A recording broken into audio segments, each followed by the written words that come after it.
তোমরা যারা 2026 সালে এসএসসি পাস করছো তোমাদেরকে কিন্তু ডাচ বাংলা ব্যাংক থেকে 63,500 টাকা বৃত্তি প্রদান করবে। আজকের এই ভিডিওটিতে আমি আলোচনা করব ডাচ বাংলা ব্যাংকের এই বৃত্তি পেতে হলে তোমাদেরকে কি করতে হবে, কত তারিখ থেকে কত তারিখের মধ্যে আবেদনটি করতে হবে, আবেদন কিভাবে করতে হবে, আবেদন যোগ্যতা কত, মাসিক তোমরা কত টাকা পাবে, বাৎসরিক কত টাকা পাবে, টোটাল কত টাকা পাবে এবং তোমাদের আবেদন করতে কি কি লাগবে, এই সমস্ত বিষয় কিন্তু আমি আজকের এই ভিডিওটিতে আলোচনা করব। তাই অবশ্যই ভিডিওটি না টেনে সম্পূর্ণ দেখতে থাকো এবং আমাদের চ্যানেলে নতুন হয়ে থাকলে অবশ্যই চ্যানেলটিকে সাবস্ক্রাইব করে নেবে। আর যদি ইতিমধ্যেই সাবস্ক্রাইব করে থাকো তাহলে থ্যাংক ইউ সো মাচ। তো চলো এখন কথা না বাড়িয়ে মূল ভিডিওটি শুরু করা যাক।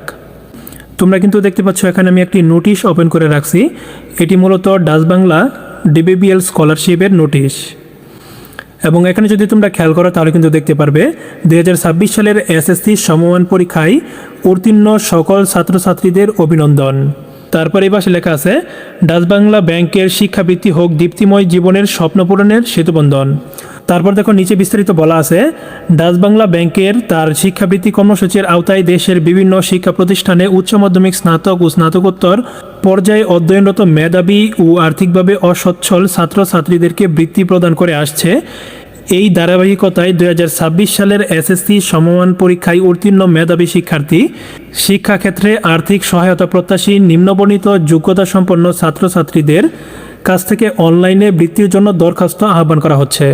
অর্থাৎ ডাচ বাংলা ব্যাংক কিন্তু পূর্বেও এই ধরনের বৃত্তি প্রদান করে আসছে, তারই ধারাবাহিকতায় কিন্তু তোমরা যারা 2026 সালে এসএসসি পাস করছো তোমাদেরকেও কিন্তু বৃত্তি প্রদান করবে।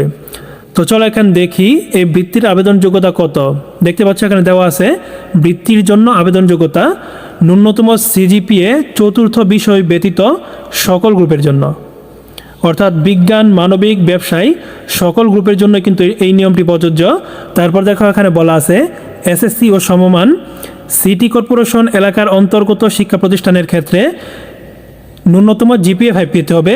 আর এই জিপিএ 5 কিন্তু চতুর্থ বিষয় ব্যতীত লাগবে, অর্থাৎ তোমরা যারা গোল্ডেন এ প্লাস পেয়েছ তারাই কিন্তু এই আবেদনটি করার জন্য যোগ্যতা লাভ করবে।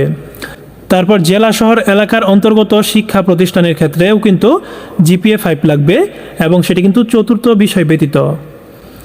এবং গ্রামীণ অনগ্রসর অঞ্চলের অন্তর্গত স্কুল শিক্ষা প্রতিষ্ঠানের ক্ষেত্রে আবেদন যোগ্যতা হচ্ছে 4.83, এটিও কিন্তু চতুর্থ বিষয় ব্যতীত। অর্থাৎ চতুর্থ বিষয় ব্যতীত তোমরা যদি 4.83 পেয়ে থাকো তাহলে কিন্তু তোমরা আবেদনটি করতে পারবে। আর সিটি কর্পোরেশন এবং জেলা শহরের ক্ষেত্রে কিন্তু তোমাদেরকে ন্যূনতম জিপিএ 5 থাকতে হবে চতুর্থ বিষয় ব্যতীত, অর্থাৎ গোল্ডেন এ প্লাস পেলেই কিন্তু তোমরা কেবলমাত্র এই বৃত্তির জন্য আবেদনটি করতে পারবে। তারপর দেখো এখানে দেওয়া আছে বৃত্তির পরিমাণ ও সময়কাল। এখানে দেখো শিক্ষার স্তর হচ্ছে এইচএসসি এবং বৃত্তির সময়কাল হচ্ছে 2 বছর। মাসিক বৃত্তির পরিমাণ হচ্ছে 2500 টাকা, পাঠ্য উপকরণের জন্য দেওয়া হবে 2500 টাকা এবং পোশাক পরিচ্ছদের জন্য দেওয়া হবে 1000 টাকা। অর্থাৎ তোমরা কিন্তু এসএসসির পর যে এইচএসসি লেভেলে ভর্তি হবে, এইচএসসি লেভেলের 2 বছর যাবতেই কিন্তু তোমরা এই টাকাগুলো পাবে এবং প্রত্যেক মাসে তোমরা 2500 টাকা পাবে এবং পাঠ্য উপকরণের জন্য তোমরা পাবে 2500 টাকা এবং একবার পোশাকের জন্য তোমরা পাবে 1000 টাকা। এই যে 2500 টাকা এটি কিন্তু তোমরা 2 বছর অর্থাৎ 24 মাস পাবে। এখন তোমরা 24-এর সাথে এই 2500 টাকা গুণ করো তাহলে কিন্তু দেখতে পারবে তোমার এই মাসিক বৃত্তির পরিমাণ হয়ে দাঁড়ায় 60,000 টাকা এবং পাঠ্য উপকরণ 2500 এবং সেই সাথে যোগ হবে 1000। কোনো শিক্ষার্থী যদি ডাচ বাংলা ব্যাংকের এই বৃত্তিটি পায় তাহলে সে কিন্তু টোটাল 63,500 টাকা পাবে।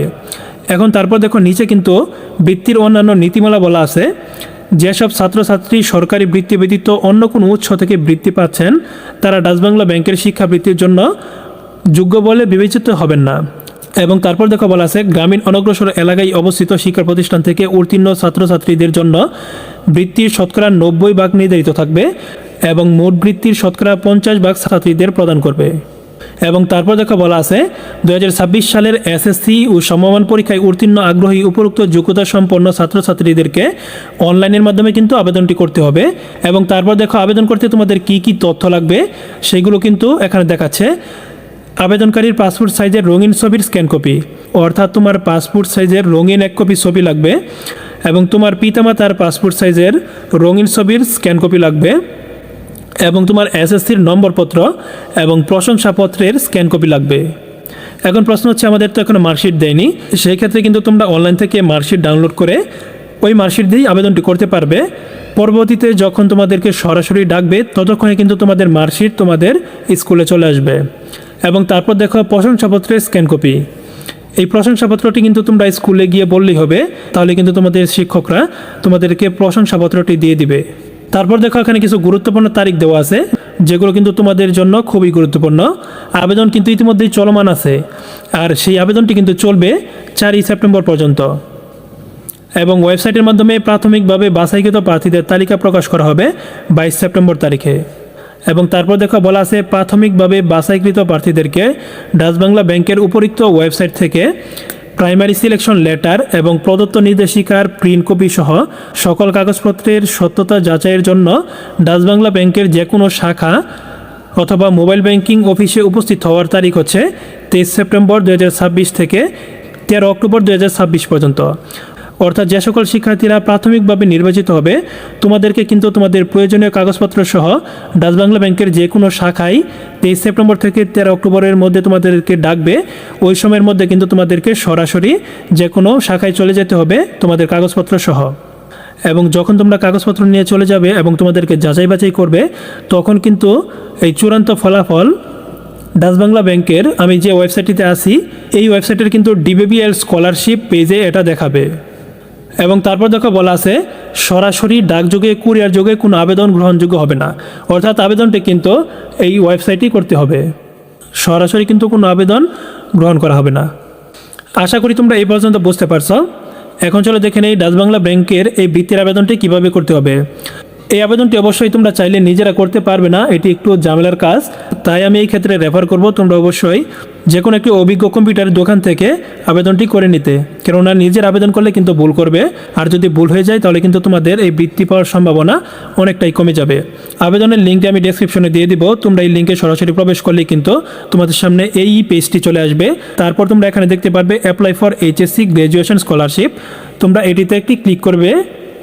তারপর এখানে দেখতে পারবে এইচএসসি লেভেল স্কলারশিপ, এখান থেকে অ্যাপ্লাই ক্লিক করবে। অ্যাপ্লাই ক্লিক করার পর তোমরা দেখতে পাচ্ছ এখানে কিন্তু অনেকগুলো তথ্য চাওয়া হচ্ছে। এখানে তোমার নাম দিতে হবে, তোমার ডেট অফ বার্থ দিতে হবে, তোমার পিতার নাম দিতে হবে, তোমার টোটাল ফ্যামিলি মেম্বার কতজন সেটা কিন্তু এখানে দিতে হবে। তারপর এখানে তোমার বর্তমান অ্যাড্রেস দিতে হবে। তারপর এখান থেকে তোমার ডিস্ট্রিক্ট সিলেক্ট করতে হবে, এখানে তোমার রেসিডেন্স টাইপ সিলেক্ট করতে হবে, এবং এখানে তোমার কোনো শারীরিক সমস্যা আছে কিনা সেটি কিন্তু সিলেক্ট করতে হবে। এবং তারপর এখানে তোমার মোবাইল নম্বর দিতে হবে, এখানে তোমার মায়ের নাম দিতে হবে, এখানে তোমাদের ফ্যামিলির টোটাল আর্নিং মেম্বার কতজন সেটা দিতে হবে, পার্মানেন্ট অ্যাড্রেস দিতে হবে, পার্মানেন্ট হোম উপজেলা দিতে হবে, এবং ইমেল অ্যাড্রেস দিতে হবে। এই তথ্যগুলো দেওয়ার পর তোমরা এখান থেকে নেক্সটে ক্লিক করবে। নেক্সটে ক্লিক করার পর দ্বিতীয় ধাপে তোমাদেরকে এডুকেশন ইনফরমেশনগুলো দিতে হবে, অর্থাৎ তোমার এসএসসি পরীক্ষার রোল নং, রেজিস্ট্রেশন নং এবং তোমার যাবতীয় তথ্যগুলো কিন্তু এখানে দিতে হবে। এবং তারপর তৃতীয় ধাপে তোমাদের ফ্যামিলির তথ্য দিতে হবে, তোমার ফ্যামিলিতে কত টাকা আর্ন করে, কার পেশা কী, এই সমস্ত বিষয়গুলো কিন্তু এখানে দিতে হবে। তারপর এখানে স্কলারশিপ সম্পর্কে বিভিন্ন তথ্য থাকবে। তারপর সর্বশেষ পঞ্চম ধাপে তোমাদেরকে প্রয়োজনীয় ফটোগুলো দিয়ে আবেদনটি সম্পন্ন করতে হবে। ফটো কী কী লাগবে সেটা কিন্তু প্রথমেই বলছিলাম। তোমার নিজের ফটো লাগবে, তোমার বাবা মায়ের ছবি লাগবে, এবং তোমার মার্কশিটের ছবি এবং তোমার প্রশংসাপত্রের ছবি, এই তথ্যগুলো কিন্তু লাগবে। এভাবেই কিন্তু তোমাদেরকে আবেদনটি করতে হবে। এখান থেকে আবেদন যোগ্যতাটা তোমরা আবারও দেখে নাও। যদি তোমরা এই বৃত্তির জন্য যোগ্য হয়ে থাকো তাহলে কিন্তু আমি রেফার করব অবশ্যই তোমরা এই বৃত্তির জন্য আবেদন করবে, কেননা এই বৃত্তিটি পেলে কিন্তু তোমরা আর্থিকভাবে অনেকটাই সহযোগিতা পাবে। আশা করি তোমরা বিষয়টি বুঝতে পারছো। আজকের মতো এখানে বিদায় নিচ্ছি, আবার দেখা হবে পরবর্তী কোনো একটা ভিডিওতে। ততক্ষণ পর্যন্ত সকলেই ভালো থাকবে এবং সুস্থ থাকবে। আল্লাহ হাফেজ।